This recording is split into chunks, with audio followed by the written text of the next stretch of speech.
Hi అండి. అందరికీ నమస్కారం. వెల్కమ్ టు మై ఛానల్ అమ్మ ఇల్లు వంటిల్లు. ఈరోజు మన వీడియోలో తపాలా చెక్కలు ఎలా చేసుకోవాలో చేసి చూపిస్తున్నానండి. చాలా అంటే చాలా రుచిగా ఉంటాయి.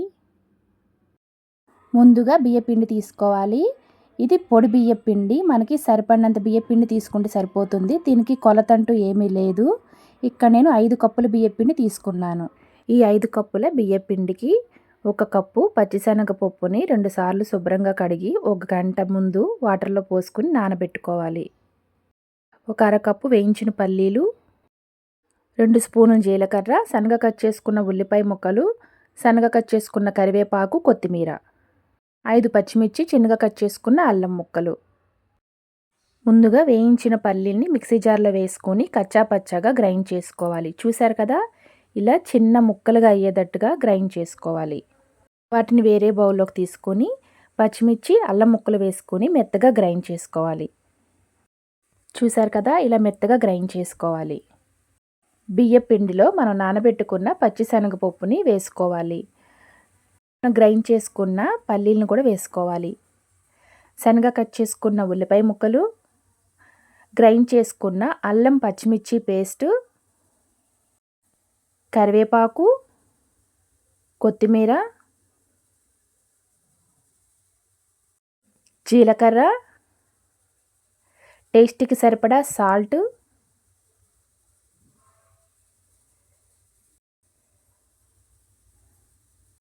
అర స్పూన్ పసుపు, 1 స్పూన్ కారం. మనం గ్రైండ్ చేసుకున్న మిక్సీ జార్లో కొద్దిగా వాటర్ పోసుకొని ఆ వాటర్ను కూడా ఈ పిండిలో పోసుకోవాలి. ఇప్పుడు ఈ పిండిలో మనం సరిపడా వాటర్ పోసుకుంటూ మరీ పలుచగా కాకుండా అలా అని మరి గట్టిగా కాకుండా చపాతీ పిండిలాగా కలుపుకోవాలి.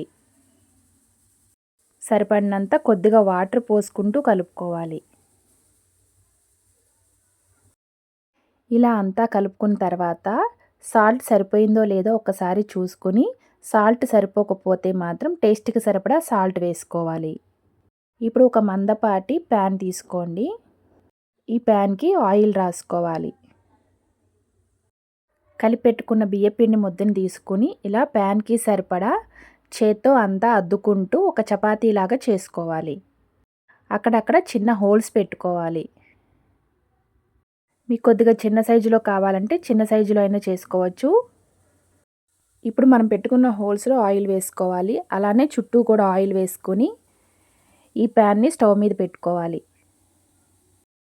స్టవ్ని చిన్న మంట మీద పెట్టుకుని పైన ప్లేట్ పెట్టుకుని దీన్ని కాల్చుకోవాలి. మీ దగ్గర మరో ప్యాన్ ఉంటే ఆ ప్యాన్కి కూడా ఇలా కొద్దిగా ఆయిల్ వేసుకుని కొద్దిగా బియ్యపిండి ముద్దను తీసుకొని ముందు మనం చేసుకున్నట్లే ఇలా పల్చగా చేత్తో చేసుకొని మధ్యలో చిన్న హోల్స్ పెట్టుకొని ఆయిల్ వేసుకోవాలి. ఈ ప్యాన్ని మరో స్టవ్ మీద చిన్న మంట మీద పెట్టుకుని కొద్దిగా ఎరుపు రంగులోకి వచ్చే వరకు కాల్చుకోవాలి. మీకు కావాలి అంటే 2 వైపులా కాల్చుకోవచ్చు, లేదంటే ఒక పక్క కాల్చుకుంటే సరిపోతుంది. ఇలా కాల్చుకున్న తపాలా చెక్కల్ని ఒక ప్లేట్లోకి తీసుకోవాలి. అంతేనండి, చాలా అంటే చాలా రుచిగా ఉండే తపాలా చెక్కలు అయితే రెడీ అయిపోయినాయి. సాయంత్రం పూట ఏమైనా తినాలి అనిపించినప్పుడు ఇలా చేసుకుని తింటే మాత్రం చాలా రుచిగా ఉంటాయి. మీరు కూడా ఒకసారి తప్పకుండా ట్రై చేయండి. నా వీడియో కానీ మీకు నచ్చితే లైక్ చేయండి, షేర్ చేయండి. నా ఛానల్ని తప్పకుండా సబ్స్క్రైబ్ చేయండి.